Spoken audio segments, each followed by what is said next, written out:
Good evening, gentlemen. Looks like the stream is working. Yep. Okay. Alaikum shalom. Good evening. We are learning the fourth chapter of the Tanya Kadisha of the Holy Tanya of the Alter Rebbe. Chapter 4 of Tanya is about the levushim, the garments of the soul. The garments of the godly soul are thought, speech, and action, which of course, as we've learned, are Torah and Mitzvos, the thought, speech, and action, the expression, the external expression.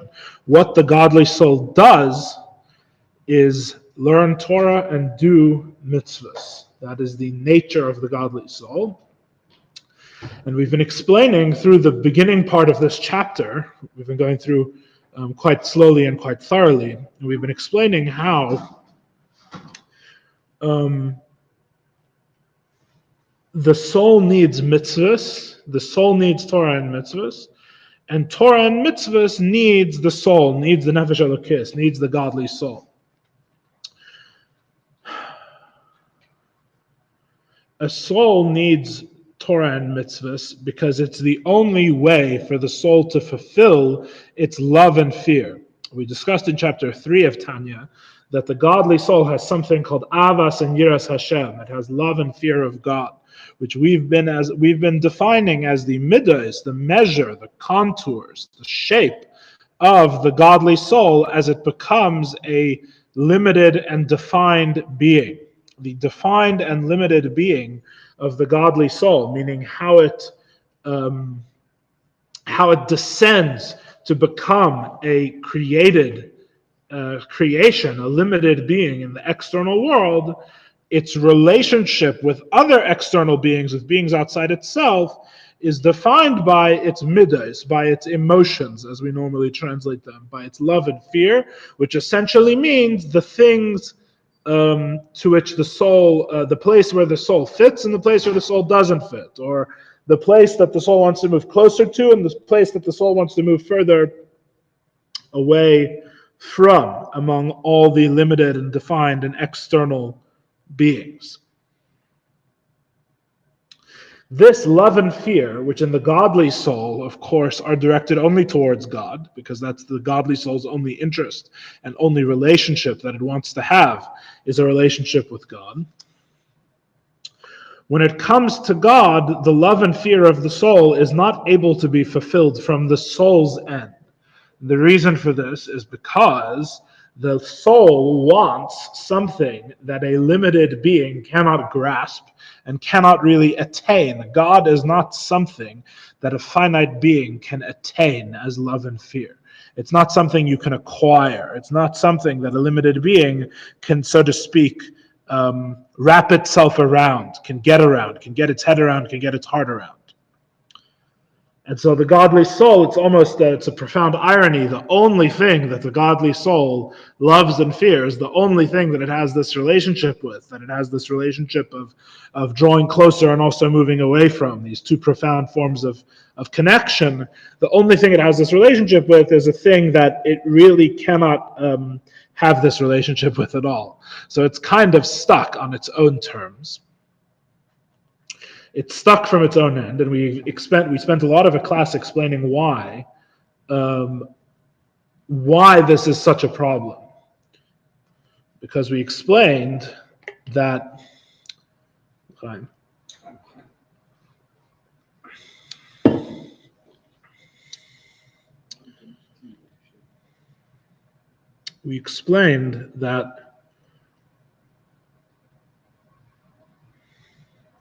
you could think that the love and fear of the soul, we're talking about subjective states, subjective realities. In other words, that the soul's love and fear is something that takes place only within the soul internally. And we discussed how if that was the case, then this really wouldn't be such a problem, because the soul can feel love even for something that it can't technically attach itself to or wrap itself around, because it doesn't really need to love God himself, because you could define all love as not real attachment to the thing itself, but really an internal orientation, a subjective orientation. I feel most passionately about God, or I want to do what God wants me to do, etc. And if love means wanting to do what God wants you to do, for example, right, or wanting to be more closely associated with God, that doesn't pose such a contradiction. That's not so hard to understand, because you never really have to objectively unite with the infinite to have that love. You can have that love at a distance, so to speak. And in fact, the way that this sneaks into our misunderstanding of Tanya is in the definition of love itself. In other words, we define all love as subjective. We define all love as mere internal orientation or internal experience, right?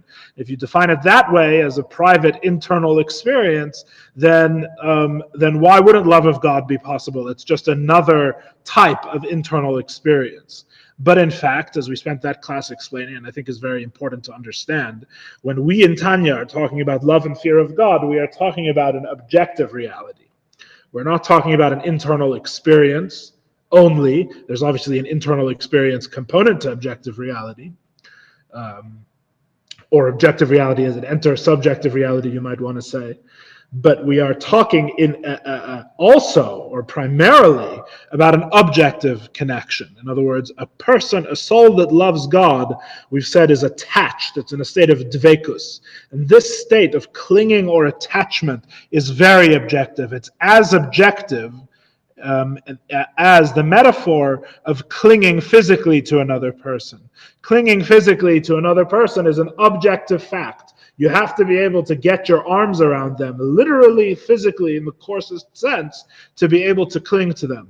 And so too, metaphorically, in a much more abstract and in a much more refined way, the soul has to be able to actually, so to speak, unite with God in a spiritual way. Spiritual but objective. Spiritual but objective way. And therefore, it's hard to understand how anything can unite with the infinite. The infinite, as we say, does not have edges. It does not have handles. It does not have a means whereby it can be grasped, at least so it seems. And therefore, the natural love and fear of the godly soul are unable to culminate. They're unable to reach their ultimate desire and their ultimate end. The godly soul is stuck. It is stuck longing for and desiring loving and fearing something that it cannot have, something that it ultimately cannot connect to. Comes along the solution, the soul needs Torah and Mitzvahs, because Torah and Mitzvahs come from God.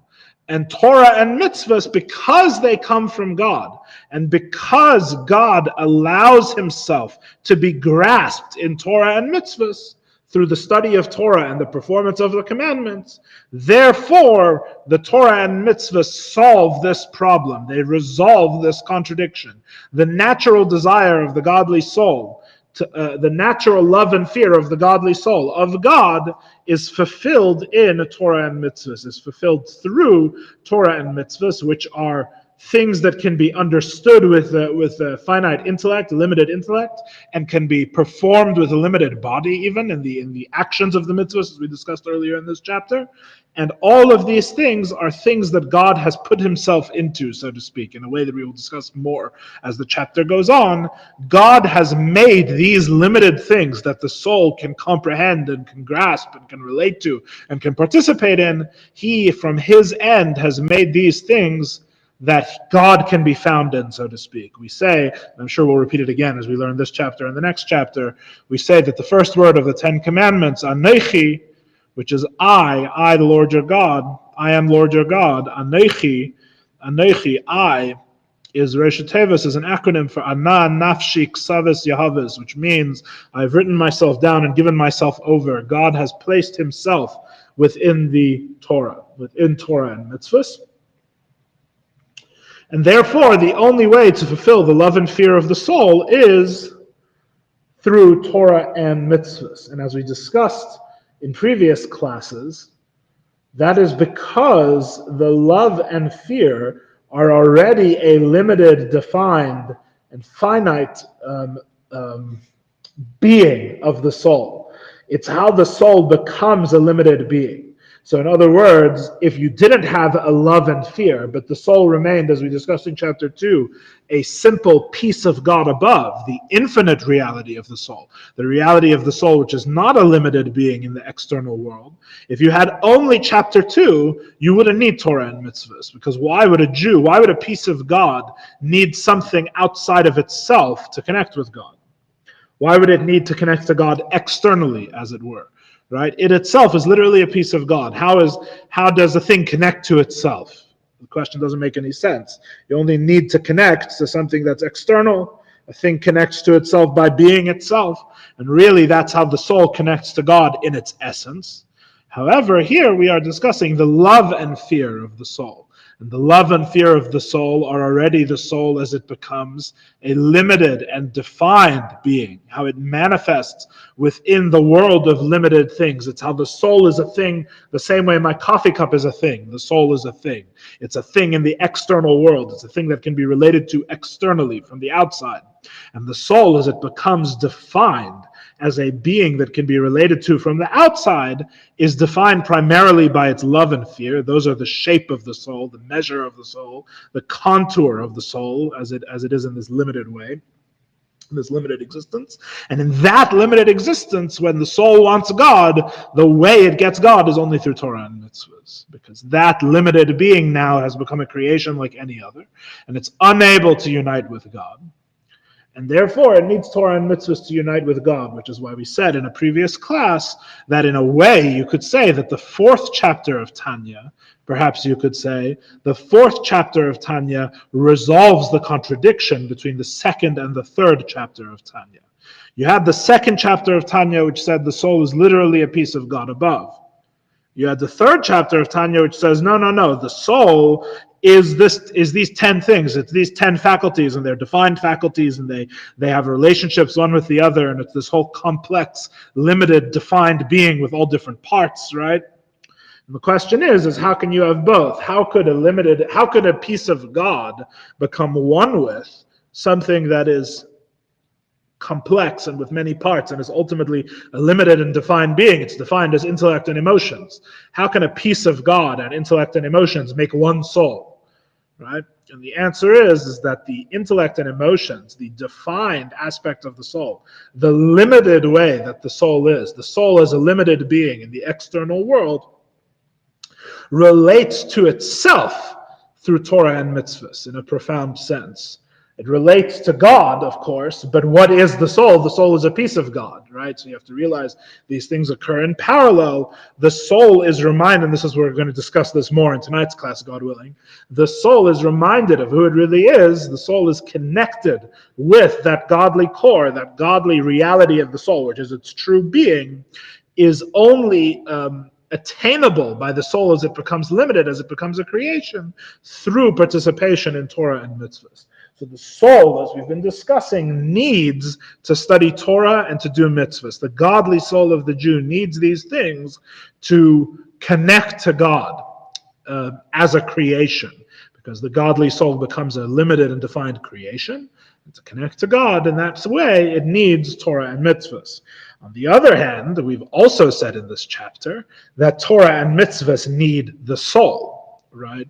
What do we mean by they need the soul? They need the love and fear of the soul in order to be true and to be sustained, to persist over time. The general teaching of Chassidus and the Baal Shem Tov, that Torah and mitzvahs are like a body without a soul if they don't have love and fear. They're without vitality. They're without life. What gives life to the Torah and mitzvahs is love and fear. So the mitzvahs need the soul in some sense, whatever that means, in order for the Torah and mitzvahs to persist, which really we could talk more about what that means. And the soul, of course, needs Torah and mitzvahs to connect to God, which I would say is the main focus here in the chapter, although we did mention the other fact that the Torah and mitzvahs need love and fear. And then in where we're up to in the chapter, we discussed the difference between love and fear. Because in Chassidus, love is the inspiration for the 248 positive commandments. Why specifically do we say it this way? Because Love is the idea of actively clinging to God, of cleaving to God, being attached to God.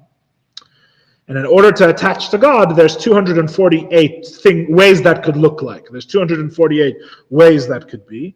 And fear is the 365 negative commandments, because fear is the avoidance of 365 ways you could ruin that connection. Therefore, fear is a desire not to ruin that connection. And we went through different levels of fear as well. There's lower levels of fear which are less profound, and higher levels of fear, which like the fear of embarrassment, the fear of being nothing before God, which are higher levels of fear.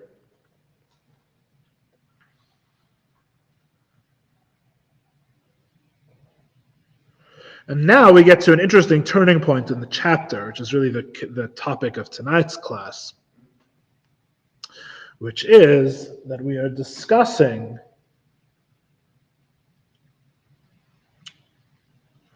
the Alter Rebbe gives us a further insight into Torah and Mitzvahs. Because with this whole explanation until now, you could argue that Torah and Mitzvahs are ultimately only a technicality, in the sense of God creates the soul, which at its core is a piece of God. And then he creates the faculties of the soul, which is intellect and emotions, and he creates the soul to work in this way. And then in order for that to connect to God, there has to be this thing called the levushim, called the garments of the soul, which are Torah and Mitzvahs. And by the soul expressing itself in Torah and Mitzvahs, and recall as well, which we didn't even mention in this review, that we had a whole class where we discussed the way the Torah and Mitzvahs come from the soul in a profound sense. It don't just come from God, it's really both. Just mentioning that for those who recalled that class, and we should recall that class. That was also an important class in this chapter.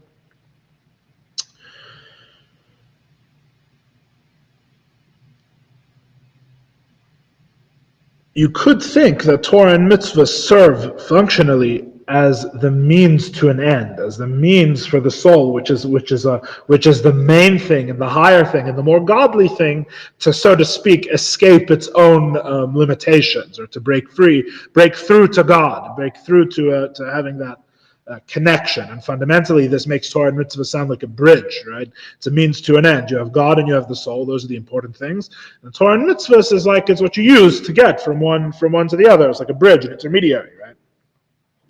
So the Alter Rebbe here tells us that this is not the case. And on the contrary, as we're about to read, the Alter Rebbe says that in fact, Torah and Mitzvahs are higher than the faculties of the soul. Or in other words, to put it in the language that our class has been using to sort of explain these concepts, the Torah is not, it doesn't connect the soul to God technically. It's not technically what connects the soul to God. It connects the soul to God because in a profound sense it is united with God and is a more profound unity with God than the soul is. In other words, it's not the fact that the Torah connects the soul to God is not because God says so to speak, but rather because that's the inherent nature of Torah and Mitzvahs. Torah and Mitzvahs are closer to God than the soul they are connecting to God in a profound sense. And that's really the topic of tonight's class. The topic of tonight's class, if you want to get cute about it, is what's higher? Is Torah higher or is the soul higher? That's really the question. What is closer to God? What needs to connect? Who needs to connect whom? Does the Torah need the soul to connect to God, in which case the Torah is really just a means to an end, it's an intermediary, or does the soul need the Torah to connect to God?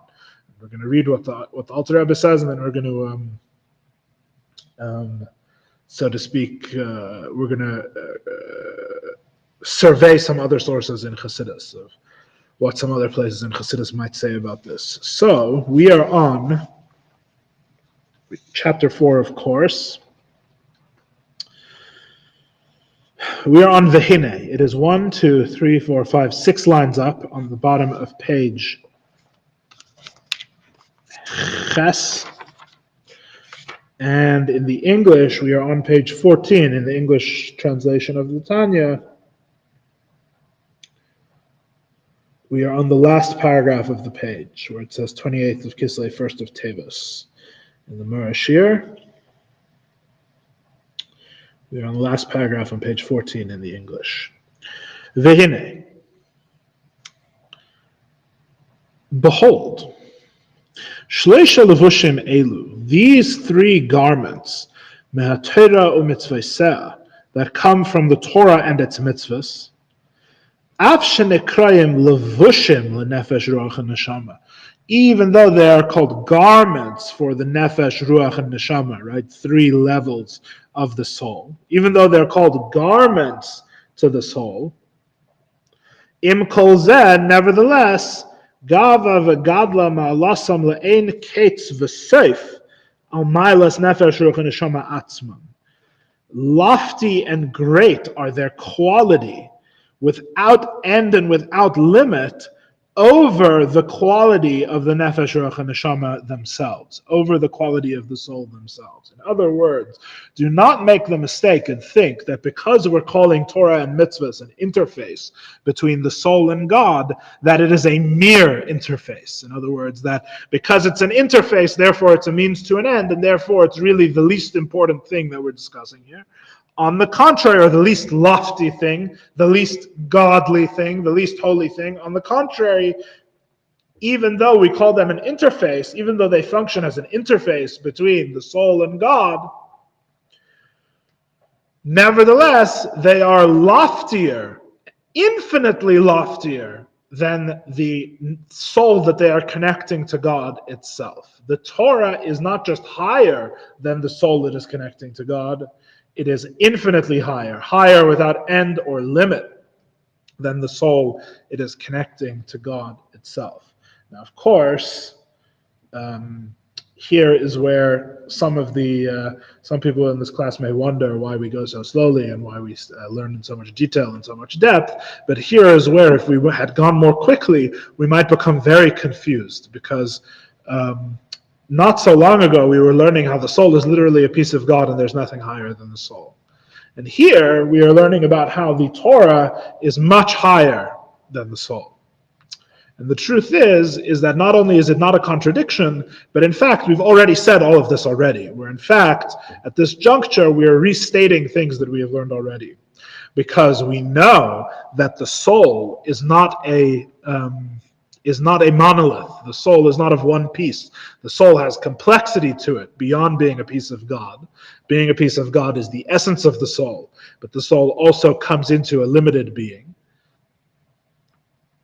And we also know that just because Torah is an interface doesn't mean necessarily that it's lowly or that it's distant from God, right?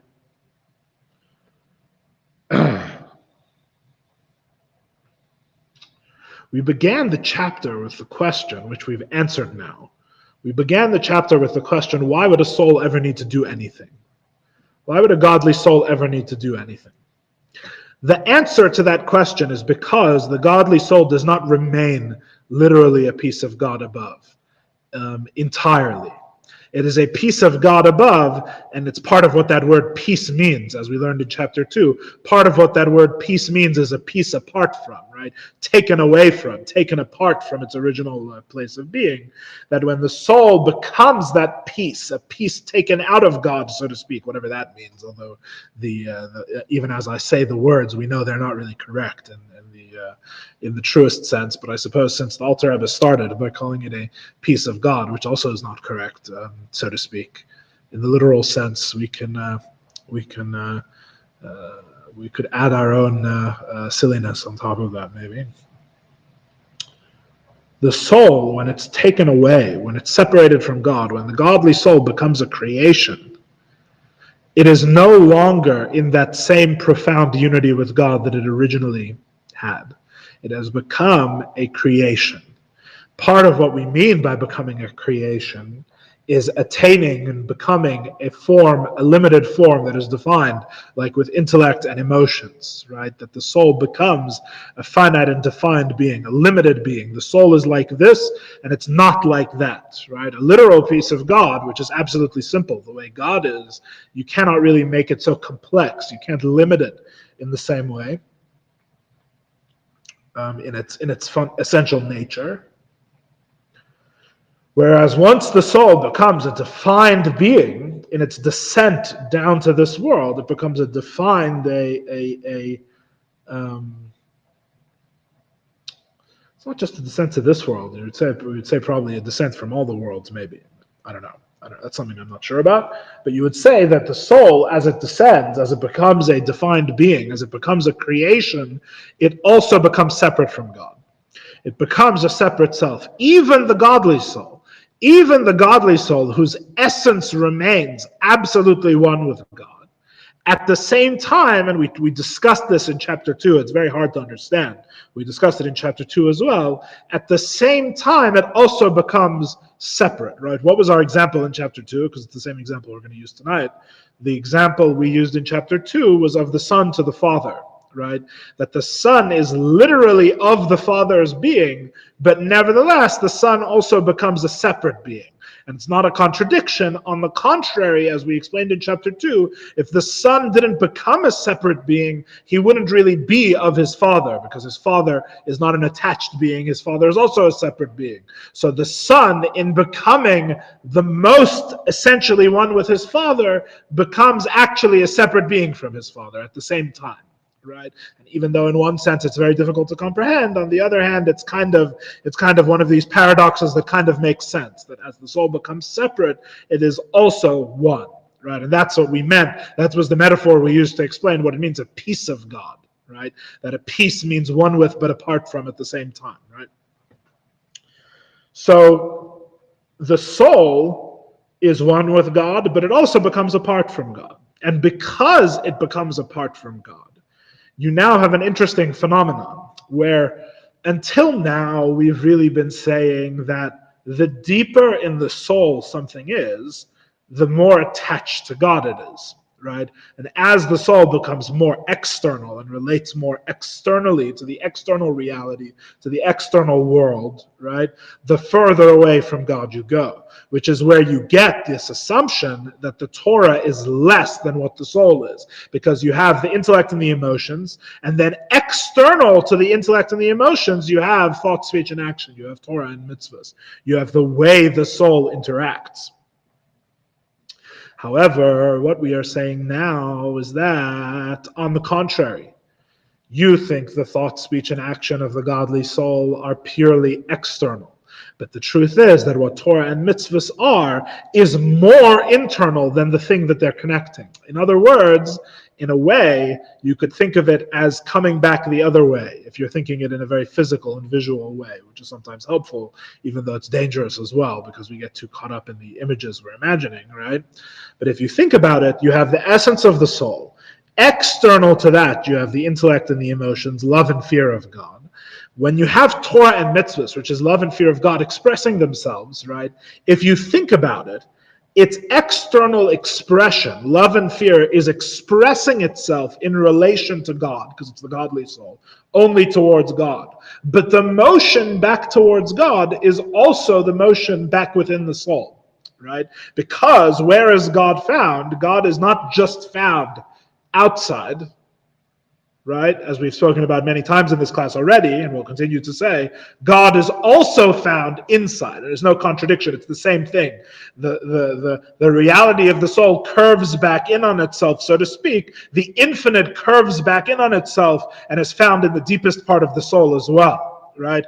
God is not just infinitely distant. He's not just infinitely far above us. He's also infinitely close within us, right? In fact, he's deeper within us than we are even within ourselves, so to speak. All talking about the godly soul, setting aside the animal soul, which introduces slight complications, although not terrible, but in this case, far from insurmountable. So the Torah and Mitzvahs, which are a connection to God, right, are therefore, even though they're external, they are also, paradoxically, closer to God and higher than the love and fear which are expressed through them. Because the closer to God you are, so to speak, the higher you are, and even the deeper you are in the scale of the soul we've been talking about. So, in other words, it kind of breaks down what we've been saying, that the deeper in the soul you are, the closer you are to God. Because at some point, when you get to the Torah and Mitzvahs, when you get to the thought, speech, and action, they actually are a motion towards God. They're a motion back towards God. And because you're moving back towards God, therefore, they're higher than the love and fear which creates them. Which, in other words, you can think of it not necessarily as a straight line, but rather, as I keep saying, as a curve or as a circle, right? It comes back. They're further along the line. If you unbend the line, right, and say that God is only external, then as you move along the line, you have the essence of the soul, then love and fear, and then Torah and Mitzvahs, and then God at the other end, right? But when you realize that all the lines are curved as well, because where is God? God is ultimately in the soul, is at the essence of the soul. So the line curves back in, and then what you really have is the essence of the soul, which is a piece of God, literally. Right? Not to say that it is God, God forbid. Obviously, there's a distinction, as we keep saying. It's a piece of God, right? But the thing is that when you're talking about what's higher and lower, when you talk about what's of greater quality and lesser quality, what we're talking about is closeness to God, right? The extent to which something reveals and expresses and is nothing other than a manifestation of God, or is connected to God. So you go from the essence of the soul, which is a piece of God, to the love and fear of the soul, but then you come back in a loop to Torah and Mitzvahs, right? And Torah and Mitzvahs reach God again. So if that helps, I don't know if this visualization helps. It helps me a little bit, but the idea is that Torah and Mitzvahs are higher, and not just higher, but infinitely higher than the love and fear of God that are in the godly soul, because the love and fear of God have become limited creations, and the Torah has not. That's really going to be the secret, as we are about to read. That is why. That's the basis of the difference. And we're going to spend the rest of the class discussing the basis of the difference. The basis of the difference between the soul and the Torah is that the soul becomes a created being. It manifests as a created being, and by the time you have love and fear, by the time you get to the nefesh, ruach, and neshama of the soul, they are limited beings, created beings, whereas the Torah does not become a created being. That is fundamentally the distinction between them. So let's read a little bit further, and then we will discuss. Continuing. As is written in the Zayar, that Torah and the Holy One, blessed be He, are all one thing. God and the Torah are one. This is why the Torah is higher than the soul, right? And remember, if you have the question, but isn't the soul also one with God? So that's exactly the question we're dealing with in tonight's class. Torah and God are absolutely one. Pirush, meaning, that Torah is the wisdom and will of God, which we normally break down as Torah and Mitzvahs. Torah is the wisdom of God, and Mitzvahs, or the commandments, are the will of God. Whatever those two statements mean. We already spoke about the wisdom of God in chapter 2, and if you think we got to the bottom of that mystery, I have news for you. It's very difficult terms to define. You have the wisdom and the will of God. And the wisdom and the will of God, and God Himself, Kul Echad, are all one thing. Ki, because Hu Hayodea v'Hu Hamada, He is the knower and He is the knowledge. V'chulu, etc. Now we're on to page 16 in the Hebrew. Kamasha Kasav le'il b'shem Rambam, as is written above, as we wrote above, as we discussed back in chapter 2, in the name of the Rambam, that Maimonides, the Rambam, in his Hilchos Yesodei Torah, in the Mishnah Torah, in his laws of the foundations of all of Torah, talks about God, and he says that with God, the knower, the knowledge, and the known are all one, which means God and His wisdom are identical, and it is beyond the human understanding to fully comprehend this, as the Rambam writes there, which is a topic that we have now discussed in this class multiple times over years. We discussed it back when we were learning the Tzemach Tzedek, who we'll have cause to mention again in a second, and we are mentioning it now as well. I think we also mentioned it when we were learning the second part of Tanya. It's in almost everything we learn, just about. So the idea is, let's start at the simple and work our way down, work our way deeper. God and his will and wisdom are absolutely one. This is the advantage of Torah over the soul. That's why, or over the nefesh, ruach, and neshama, over the faculties of the soul that the Torah and Mitzvahs are expressing. Therefore, it kind of follows that the soul is not one. The faculties of the soul that are trying to connect to God through the Torah, that are trying to express themselves to Torah and Mitzvahs, they are not one with God, because that's what makes the Torah higher than they are, right? You have the faculties of the soul which are not one with God, and then you have the Torah which is one with God, and that's why it's infinitely higher than the faculties of the soul. That's what the Alter Rebbe is saying. So Alter Rebbe is saying, in case you think because we call Torah and Mitzvahs mere garment, because we call them garments of the soul, you may think they're merely garments, that they're lower than the faculties of the soul, that they connect to God. On the contrary, they are higher than the faculties of the soul they connect to God, because the faculties of the soul are not one with God, like God's will and wisdom, whereas the Torah, which are the will and wisdom of God, are one with God, as it says in the Zohar, and as it says in the Rambam. Zohar says the Torah is one with God, is all one thing with God. And the Rambam says God and his knowledge are absolutely one. If you remember, when we learned Mitzvos Hamanas Halokus, when we learned the mitzvah of faith in God from the Rebbe the Tzemach Tzedek, which is a long time ago now, the beginning of that mimer discusses different opinions about the nature of the unity of God and his knowledge. Right? We said we've been over this as well in other classes as well, I'm now recalling. Philosophy, represented by the Rambam, says God and his knowledge are synonymous, right? Whereas in the Maharal's position, who was representing Kabbalah, he was emphasizing that God totally transcends his knowledge, transcends his wisdom. And Chassidus comes and explains the Kabbalah with the opinion that God and his knowledge are one, but are not synonymous, basically. God and his knowledge are united, but they're not united in the way that philosophy says they're united, right? Note, when we say the Rambam represents philosophy, that's not necessarily the same in Chassidus, or seen the same in Chassidus as the Rambam of Halacha, as the Rambam of the Mishnah Torah. The question of how many Rambams there are is a question for a different time. Not that there were actually two different people. There was one person, of course, but he was writing books for different purposes and in different ways, and not necessarily conveying the same idea or with the same emphasis in all of them. That's a different discussion for a different time.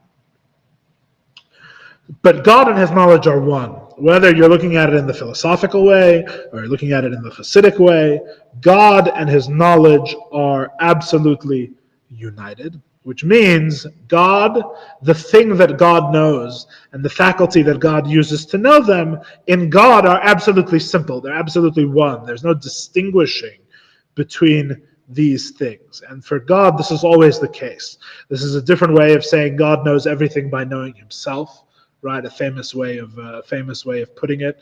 God inherently knows everything, right? Because God's knowledge of things is only knowledge through himself. And this explains why God's knowledge doesn't change when things change, for example, right? Because God's knowledge is not really separate from him. In the Hasidic view, which says God is not synonymous with his wisdom, in the Kabbalistic view, this is more difficult to explain, but it ultimately comes out to the same bottom line. It's a more subtle, perhaps you could say, or less, maybe not more subtle, maybe the way to put it is a less absolute view, but still coming ultimately to the same conclusions in Chassidus' opinion.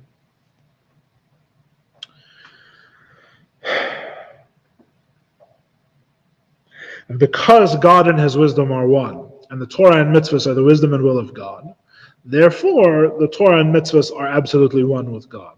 Now what's interesting, what makes it even more mysterious here, is that we said this about the soul in chapter 2 of Tanya. In chapter 2 of Tanya, when we were explaining why the soul is literally a piece of God, we said because its root is in God's wisdom. Right? So not only did we not say Torah is higher than the soul, we actually seem to be saying they're both attached to God and one with God for the same reason, because they both come from God's wisdom. Right? You understand how that makes the mystery even more profound. Whereas here, we're saying because the Torah is attached to God's wisdom, because the Torah is the wisdom of God, and the wisdom of God is one with God, therefore, the Torah is higher than the soul faculties, than the faculties of the soul. But in chapter 2, we said that the soul is from the wisdom of God, and that's why it's a piece of God. See the question?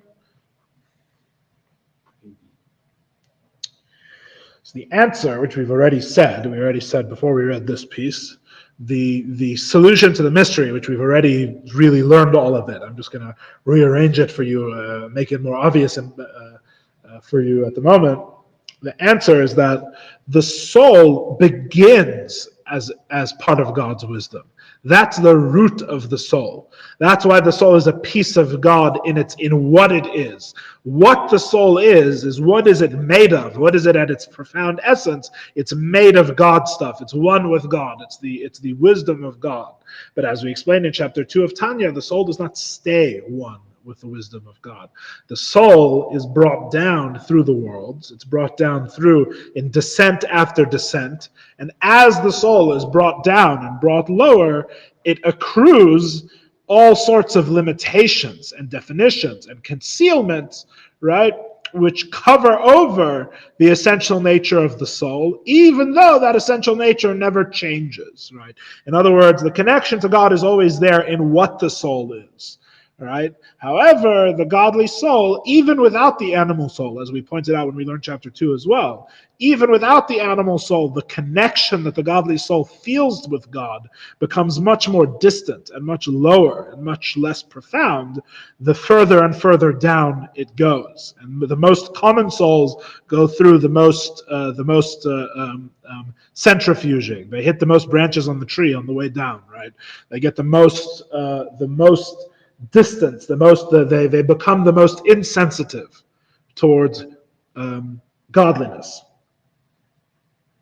Therefore, the soul cannot, as the soul is created in this world, perhaps with the exceptions of very rare tzaddikim, perhaps, although even then I'm not sure you would make the exception, but perhaps with them as an exception, but generally speaking, for the vast majority, certainly, the godly soul as it is in this world is no longer one with the wisdom of God.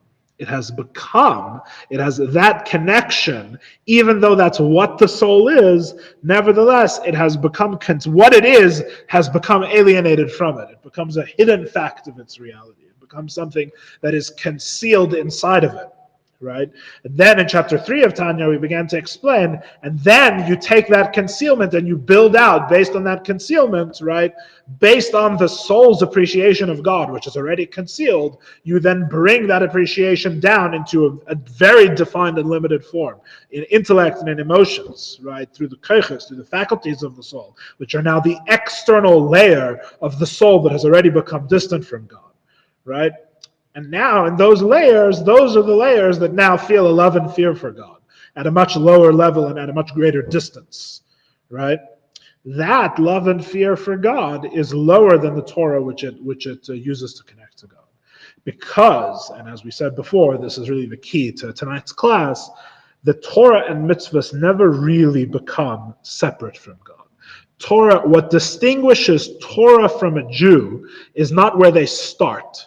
Where they start, they are both the wisdom of God. That's the source of the soul, and it's what the Torah is. What becomes different is how that manifests, it's where they end, not where they begin. The Torah, what makes the Torah unique among all things, unique even compared to a Jew, even compared to a Jewish soul, which until now we've been saying, we started the chapter with the question, why would a Jewish soul even need Torah? It's connected to God, right? But the difference is, and the reason why you need Torah, the reason why Torah is able to help the soul is because the Torah somehow, even as it comes down to this world, never becomes a creation. It never becomes an apparently separate or limited reality separate from God. It never attains that separation in the same way that the soul attains that separation. The Torah remains the wisdom of God, even as it becomes low enough to be understood by the animal soul. The animal soul learns Torah, but the wisdom that it is learning is still somehow the same wisdom of God. It has not become a separate creation. A good metaphor from this that I heard in a Chassidus class once.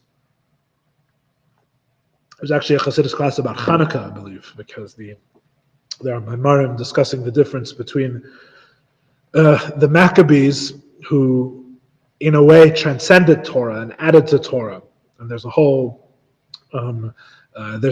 very old controversy. I don't know how old the controversy has to be before it's not controversial anymore. But there's a very old controversy about how what we'd say in modern English, the Maccabees were retconned into Judaism. The word retcon, retroactive continuity, right? In other words, the Maccabees, when they were initially going around killing Seleucids, were kind of acting extrajudicially. They weren't doing the right thing. If they had asked a rabbi would have told them no, which is why they didn't ask, right? But then afterwards, when the whole thing was a success and it was blessed by miracles on the battlefield, and then the miracle of the Hanukkah menorah, so then the rabbis came around and said, no, we're going to integrate the Maccabees into Yiddishkeit, which is interesting because not only are we not afraid to say this, not only are we not afraid to have it be a point of Yiddishkeit, but on the contrary, Chassidus sees in this the most profound faith. On the contrary, it doesn't make it less holy. On the contrary, it makes it more holy, because in effect, what the Maccabees did was they taught Torah something that Torah didn't know, and that Torah didn't possess. And the Chassidus says they've taught the Torah something that only the Jew possesses or possessed. And the Torah was able to learn from a Jew something that the Torah itself did not possess, which is a very, in a way, a very radical thing, and something that has to be understood properly in learning all of those discourses. But a very interesting concept. And in teaching one of those discourses, I heard a Chassidus teacher use the following metaphor, which I'm sure comes from a discourse itself, in all likelihood. It's the difference between if an author wrote a book with all of his most profound thoughts and insights into life and moral instruction, spiritual instruction, talking about how to live a good life, how to connect to God, all of these different things, right? And the author also has a son or has a child, right? The Jew is very much like the child. The Torah is like the book. Now, the truth is that this actually does a disservice to Torah, because Torah is not really like the book of God. It's much more like the light of God, which is always the metaphor in Chassidus. It's like God's light, but for our purposes, just know that this metaphor actually underplays what the Torah is. The Torah is much higher and much greater than what this metaphor might imply. But nevertheless, this is the metaphor. The metaphor is that the Jew is like the son, whereas the child of the author, whereas the Torah is like the work or the book of the author, with the author's most profound insights and thoughts. And the point of the metaphor is that each one has something that the other does not, right? You cannot compare a book to the author, right? A book is a totally different type of thing from the author. A book is mere wisdom. A book is not alive. A book is not a person. A book is not a self, right? A book is some kind of means of communication. It's mere communication. It's insubstantial compared to a soul, right? You can burn a book without killing a person, right? Technically. Whereas a child is actually another person like the author, right? The problem is, as we mentioned before when we were talking about the son versus the father, is that by becoming another person and another self, like the parent, the child now has the opportunity to wander very, very far from their parent's wishes and from where their parent is and where their parent lives. The child attains true separation, because the truth is that to be like your parent, in a way, is to be in a state of separation, in a sense, right? So the child only connects to their parent as a separate being that could be separate and could go off. Even a child that tries to follow what the parent says to the letter, right, is actually someone who had the ability and the potential to totally go against their parents' wishes and go live somewhere else, right?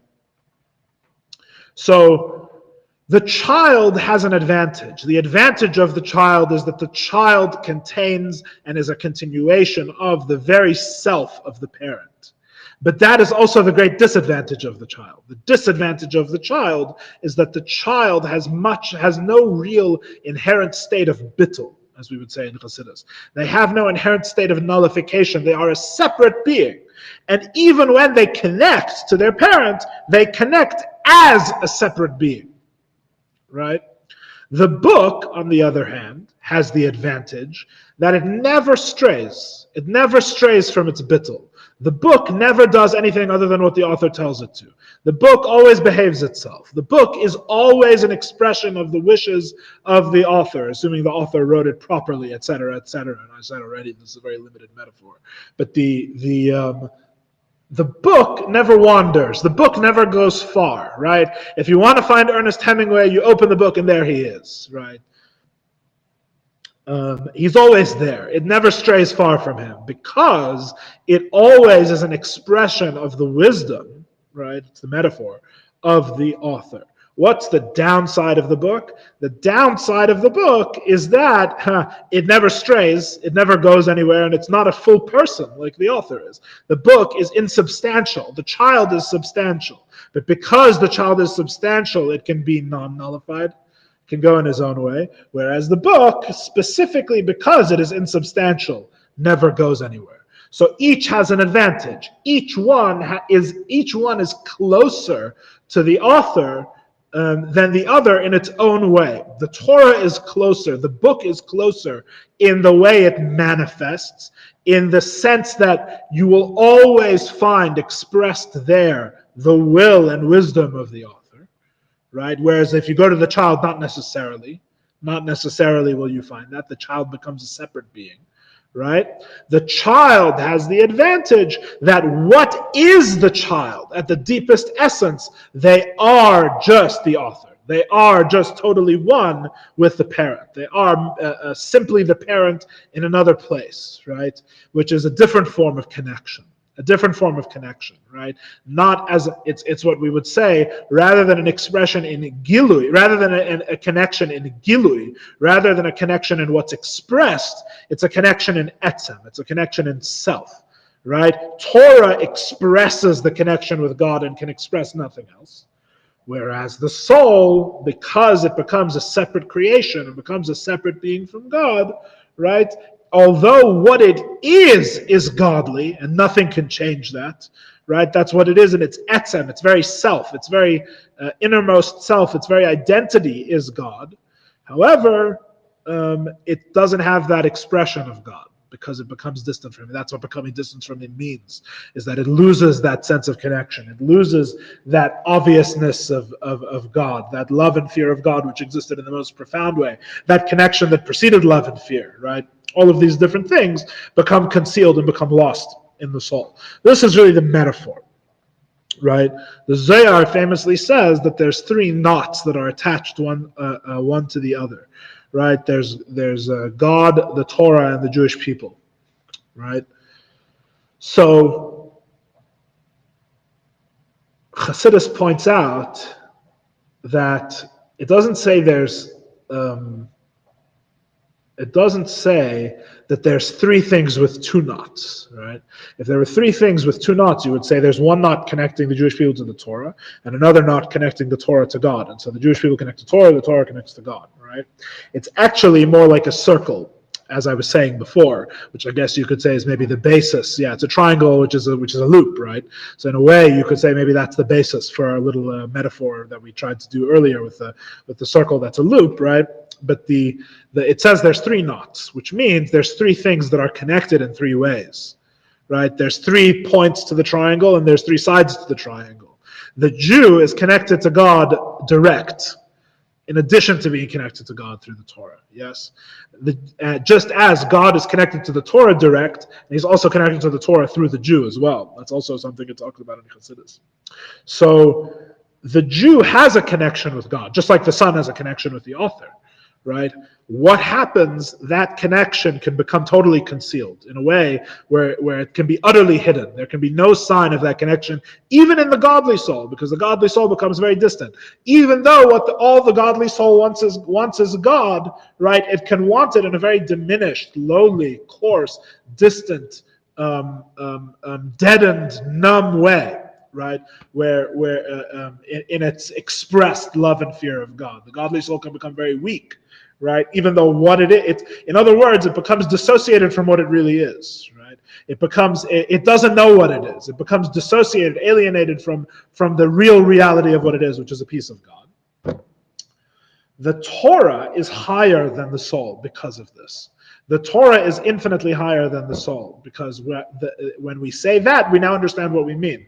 We don't mean that the soul is not a piece of God. That's not what we mean. We are talking about bittul. We're talking about the manifest, the expressed connection to God. In the express connection to God, in other words, where am I going to find God? By going to a random godly soul or by going to the Torah? The answer is you will more reliably feel God in the Torah every time, right? Because the Torah never changes. The Torah is constant. The Torah is like the book of the author. The Torah is bittul. All it is the light of God. All it is the wisdom and will of God, the expression of God. The Torah, God wrote himself down and gave himself over in the Torah and Mitzvahs. And therefore, the Torah and Mitzvahs are higher and loftier than the soul that they connect to God. The soul expresses itself through Torah and Mitzvahs, but that expression goes deeper in the soul than the thing that it's expressing, if you think about it. It goes more profoundly to God, right? What's love and fear of the soul could be very diminished, could be very coarse. It's the love and fear of a created being, limited love and fear of God, which it then expresses by wrapping tefillin or putting a coin in the tzedakah box or studying a Blat Gemara, right? When it expresses that connection, that expression that goes much deeper in the soul, in other words, much closer to God, right, than the love and fear of God that's felt, that it's expressing, right? So that's why the Alter Rebbe says that the Torah is infinitely higher than the soul that it's connecting to God. We're going to discuss this more as the chapter goes on, or what that means. We're also going to discuss more what it means that God puts himself into the Torah, which is a very interesting concept. So the Torah lets the soul grasp God, in conclusion, not as a technicality, but because the Torah is essentially one with God, because the Torah is the presence of God constantly in a way that the soul is not. The soul loses its sense of that connection. The soul becomes dissociated. It becomes a limited creation. It becomes alienated from its own deepest essence, even within the godly soul. And thus, the levushim, the garments, are higher than the koiches, are higher than the faculties, and not just higher, but infinitely higher. Because when you go to that page of Gemara, you are literally, as we're going to elaborate more on in the rest of the chapter and in chapter 5, you are literally experiencing the wisdom of God, right? When you learn the Gemara in the most literal sense, when you learn a page of Talmud. Whereas the love and fear of God of a godly soul have become limited, finite, defined. They no longer have this infinite godly quality, right? That's only in the essence of the soul. And what does learning Torah do? It draws the essence of the soul into the rest of the soul. In other words, learning Torah connects the parts of the soul that have become separate from what it truly is with the soul's true identity. The soul, it reconnects the soul to itself. It reminds the soul of what it truly is by doing Torah and Mitzvahs. Is something that's also discussed later in Tanya.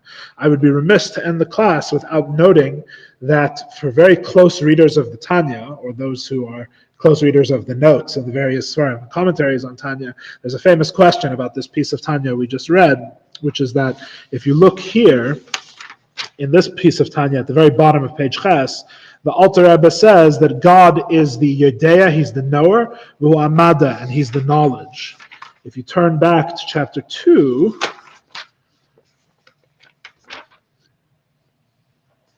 we said here, Shehu hamadav hu yedeya. He's the knowledge and the knower. In other words, the order is switched, right? If you were reading chapter 2, when the Alter Rebbe is paraphrasing the Rambam, neither of them is a direct quote. When he's paraphrasing the Rambam in chapter 2, when he's talking about the root of the soul, he says God is the soul comes from God's wisdom, and God is the knowledge and the knower, right? If you come back to here, at the bottom of page Ches in chapter 4, it says, good evening. It says, God is the knower and the knowledge, the opposite order. The previous Rebbe in a letter writes about this distinction and he explains the difference. And the Rebbe's father also wrote about the distinction between chapter 2 and chapter 4. And long story short, one of the orderings is for the soul, and the other ordering is because of the Torah, and the ordering is very precise. The Alter Rebbe has ordered them in this way for a reason, and it's difficult to understand and requires more study. So that's something we can study for a different time and really get.